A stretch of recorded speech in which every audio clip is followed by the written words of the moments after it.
I don't need my glasses, and I barely have to sleep anymore. The only problem is the sun. Kind of annoying. She's the girl next door. Nice but naughty, heart that's pure. She's the girl next door. Just for me. So the scene opens up at Whitechapel High School where they're promoting an open mic night. And it's basically where people are trying out to be in a music competition / show at the school. Mind you, I don't think there's any award going into this, so they're just doing this for the love of the game. Then we see Rory make a phone call to Benny and Ethan, who are at Ethan's house playing video games. Rory addresses himself as MC Monster Bat, and he asks Ethan and Benny are they coming to the talent show. And to try to persuade these niggas to get off the game and come to the talent show, Rory says there's gonna be a really hot girl going up first. Then Benny asks this super specific question about the girl and her instrument or whatever she's doing, and when Rory says no, Benny's like he's out of it, and Ethan just agrees, so they stay at home and they play video games. So then Rory sits down and he takes to listen to the girl sing. And it's like she's hypnotizing everybody in the crowd and whatnot. Mind you, bro is a whole vampire. This should not be this easy. She should not be able to manipulate you like this. There is no way you were under her control in the first 5 seconds of her singing a song. Like, bro, lock in. But thankfully his mom gives him a phone call which forces him to step out of the room. So he's talking to his mom about what she's making for dinner and whatnot. And once they hang up and he goes back into the room, he sees everybody just laid out on the floor. My son is absolutely dumbfounded. He has no idea what just happened. We then cut to the next day at school where Rory, Benny, and Ethan are all at their lockers. And Rory is breaking down what happened with the girls' performance at the open mic trial last night. And pretty much all he could tell them is that he got a phone call and had to step out of the room, and then when he came back in the room, everybody was on the floor. Then Benny pulls out these 3 albums from his locker and he starts juggling them with magic. But they end up getting stuck on the ceiling. Amazing, Benny, you had one job, that was juggle apples, and you somehow get them stuck on the ceiling. So then we see Shorty from the open mic trials come out the corner, and as soon as she sings one note in this dude's ear, he turns around, walks over to this teacher and gives him a fat wedgie and proceeds to do God knows what with him. 6 Then the principal comes over the intercom and tells him that in the afternoon there'll be trials for the remaining spots. And while Benny is trying to get his apples to fall from the ceiling once again, Rory steps over to him and tells him MC Monster Bat takes no prisoners. You would hear stuff like that in 2012 on an average 30 times a day. Crazy. We then cut back to Shorty from the talent show singing in these 2 hockey players' ears, and she makes them start fighting with each other. And I'm like, hold up, ref, I ain't never seen this type of witchcraft right here. How'd she do that? We then cut to the OG fine Erica and Sarah pulling up on Ethan. Bro, I just gotta take a minute and acknowledge how fine Sarah was, bro. Every real nigga first celebrity crush as a child was either Sarah from My Babysitter's a Vampire, Megan Fox from Transformers, and AJ Lee from WWE. And that's just my perspective being born in 2010. Don't get me wrong, I do know a little ball before my years though. Like Jessica Alba, Raven Simone, and there's so many more. Those just the 2 that come to my mind right now, but that's a topic for a whole nother video. So they pull up on Ethan and they're telling him how they're gonna try out for the competition by doing a little dance routine or whatever. And while Sarah is completely invested into this, Erica is telling Ethan about how she's gonna ditch her for the tryout. Now even though Erica was fine as all get out, bro, she was an L friend sometimes. Like, how you gonna see your homegirl putting all this time and effort into something that she really wanna do, and you just gonna ditch her like that, bro? Like, that's crazy. We then cut to the auditorium where the rest of the trials are taking place. And once again, Shorty from the open mic trials is going first. We then see Benny with a new set of apples, but Rory snatches them out of his hand and eats both of them. That's not really an important factor of the episode. I just thought that would be funny to throw in there. So then Shorty goes up on the stage to sing, and Rory pulls out his phone to record it. And she starts off with a simple melody, but then we cut to a shot of Rory starting to eat the apple, and he just looks completely out of it. My son, like, he just got faded out of his mind, bro. Like, this dude got the apple in his mouth and everything, bro. He just got the munchies and whatnot. And then the girl is on stage talking about some feel my pain. And before y'all start hating in the comments, bro, yes, I know I can't sing, bro. Hop off my shaboing boing. So then the music starts echoing out through the auditorium and everybody just start fighting, and then the principal start right on his whole forehead, bro. But Sarah is completely immune to it because she has her headphones in. But then when the power goes out, everybody stops and Sarah looks up and she looks confused. She has the same look of confusion that Rory had on his face whenever his mom called him at the open night tryouts. And yo, nah, looking at them headphones, I just got a blast to the past, bro. I remember owning like 5 different pairs of them. And then we get a shot of the principal or vice principal or whatever he is, and he says, "That's the first time a song has given me an ice cream headache." You're in. Little does he know, he basically just slimed the whole school out. We then see Rory come back in the room talking about how he had the urge to bite something. And he talks about how it felt really sparky. No wonder the school power went out. We then see Erica and the girl in the bathroom, and Erica's talking to her about how she got the two boys to fight over her. And bro, as soon as I seen this, bro, I instantly thought of my homeboys. Cause I got some homeboys that would take their imagination, use this scene, and run absolutely wild with it. I'm talking like Hulkamania wild, bro. But basically, Shorty tells Erica that she did it with a talent that Erica will never have. And this got Erica heated. As much as it should, bro, it would got me heated too. Cause what you mean you did it with a talent that I don't have? Like, yo, singing not even that good for real. Pipe down. So now Erica wants to participate in the talent show with Sarah, and I low-key like that. I like that competitiveness she got in her. She's standing on 10 toes right now. She about to handle business. We then see Rory, Sarah, Benny, and Ethan all in the office, and Benny is clutching on these apples like it is a weapon of some sort. So then Rory pulls out his phone to show them the recording that he got of the girls singing. And bro, all you can hear is screeching. It sounds absolutely nothing like what the girl was singing. Like, just listen to this.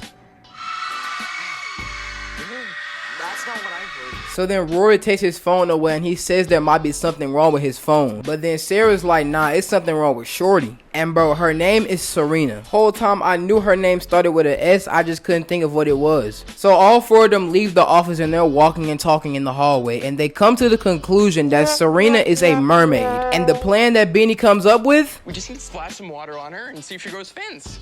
Yo, for a nigga that can do magic, you are one retard. We then go to Sarah and Erica at their lockers. And yo, earlier when I said Sarah was heated, dude, that was an understatement. She is furious right now, dog. Like, bro, there's no way you should be punching your locker that hard to where there's a yellow dent. Like, bro, no way you punched your locker that hard to where the paint started peeling off. No way. But yeah, that whole conversation takes us to the point that Erica just wants to try out with Sarah now. We then see Ethan and Benny lurking around the hallways with water guns. Then we see Serena about to turn the corner that they're on. And when she turns the corner, she gets blasted with water from the water guns. Nah, bro, this scene had me crying laughing, bro. Cause why on God's green earth do you have access to water guns while you're at school? But to their surprise, she does not grow a tail. Instead, she grows the urge to slap them. But when Benny ducks and Ethan catches her hand, he gets one of these little visions. And bro, watch this. Oh my god, I want to know what I just saw. Bro, why did she turn into the Baltimore Ravens logo? Oh, and you remember the screeching sounds I told you about earlier? Yeah, it turns out Serena is a siren. At least they didn't make her like the horrifying images that we had to see in 2018. Oh my god, that would have been 10 times worse. But bro, that's besides the point. Bro, why are they treating this like it's a normal Tuesday? There is a siren at your school and you're playing video games? But hey, Benny can do magic. Ethan has seen a vampire as his babysitter. And Rory's a vampire himself. This is literally the average Tuesday in Whitechapel for them. Now, why my microphone quality was so loud for them couple of seconds right there, I have no clue. But Benny gets the smart idea and he starts thinking that Serena might be a siren. And bro, I just gotta let this whole scene play out by itself, bro. Hold on. Dude, what if Serena is a siren? We should analyze one of her songs and see if it has any supernatural mojo coming off of it. Benny, I just had an idea. Maybe Serena's a siren, like from ancient Greece. We should analyze her song. Nah, bro. What makes it even funnier is that Ethan can't hear anything right now, bro. His ears are completely ringing from his vision earlier that he heard Serena scream in. Like, bro, that's kind of like getting your idea stolen from Helen Keller, bro. Like, bro, he can't see what you're doing and he can't hear what you're doing. And you still get your ideas stolen from him, bro. That's crazy. So we're taken back to Whitechapel High School where they're having another open mic night. And this time the crew has come prepared. So basically they have brought a computer and other supplies to analyze Serena's vocal pattern and use it as a counter against her. And I'm not gonna lie, this is pretty smart. And you may be wondering why they have 10 hats over their heads. It's because we're boys and we do dumb stuff. That's the best way I can put it to you. So Serena goes up on stage to sing her song and they all put on their headphones and earplugs. And when she starts singing, they start analyzing the vocal wave patterns. So while everyone is hearing these so-called beautiful melodies, Ethan, Benny, Rory, and Sarah are analyzing her vocal patterns and they are picking up a lot of loud signatures. And you know the term looks can be deceiving? Yeah, well, in this case, so can sound.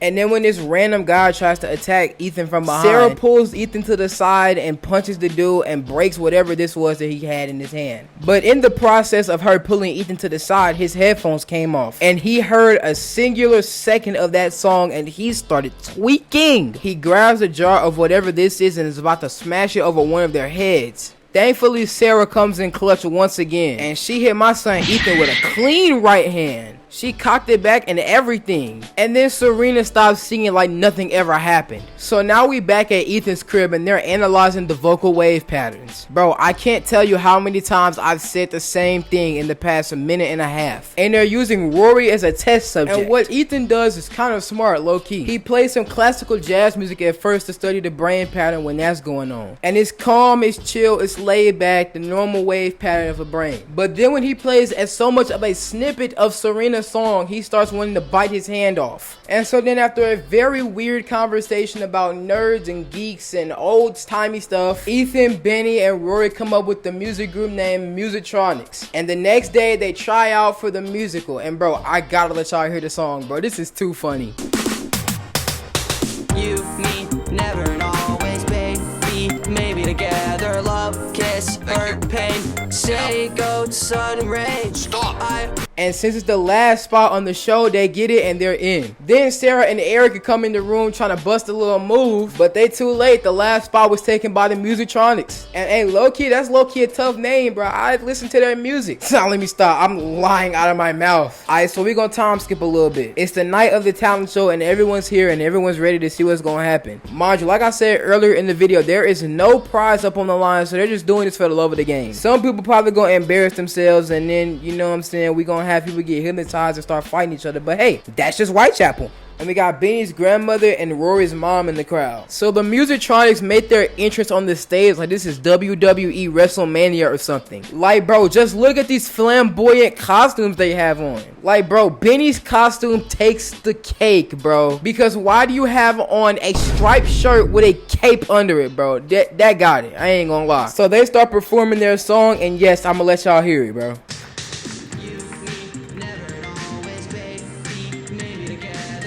But it gets interrupted by this hating. The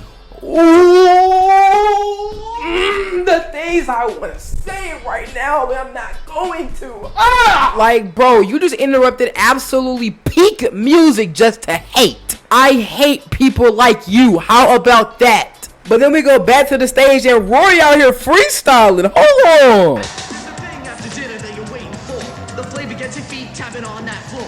You never want to finish all your Brussels sprouts, but the treat that's coming makes you scream and shout. Gotta get that cake. Yeah, gotta eat that cake. Yeah, pop and lock, honey!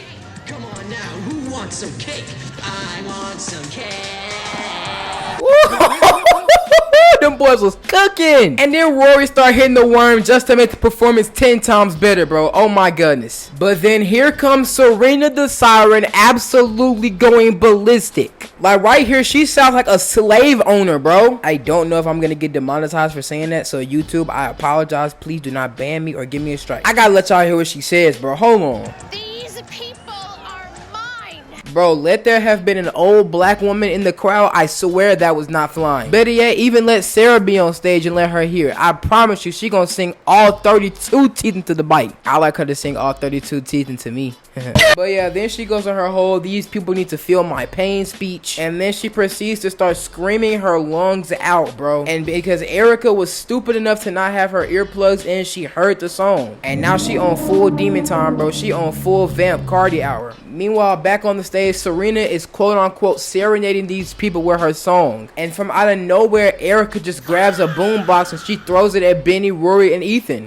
Nah, bro, a boombox is egregious work, bro. But then Sarah takes Erica to the back to handle her and let Benny, Ethan, and Rory do their magic. So Serena is still singing on stage like she's a little baby. She got something to prove. And of course, the audience are fighting with each other. But bro, Benny's grandma is just sitting down there so chill and relaxed, and she's knitting, bro. At a time like this, in a time of distress, you are knitting. That is elite dedication and focus. Also, it comes from her turning down her hearing aids. So then Rory, Benny, and Ethan finally get the machine to work, and they start counter blasting Serena with her own screams. And eventually, after about 2 or 3 times of them doing that, she just fades away. Now, bro, I get that it's 2012, but bro, we could have made the visual effects look a little bit better. Nonetheless, though, Benny, Ethan, Rory, and Sarah have saved the day, and they can go back to living their crazy lives in Whitechapel. But yeah, that's pretty much gonna do it for the video. I hope you guys enjoyed it, and y'all already know the drill. Make sure you like, comment what you want to see next, and subscribe. We on the road to 200 before the end of the year, guys. I think we can get there. I know it's late in October, but I feel like we can get there before Christmas. And yeah, I hope y'all enjoyed the video. Make sure y'all be good and y'all stay blessed, and as always, I'm gonna see y'all in the next one. Peace.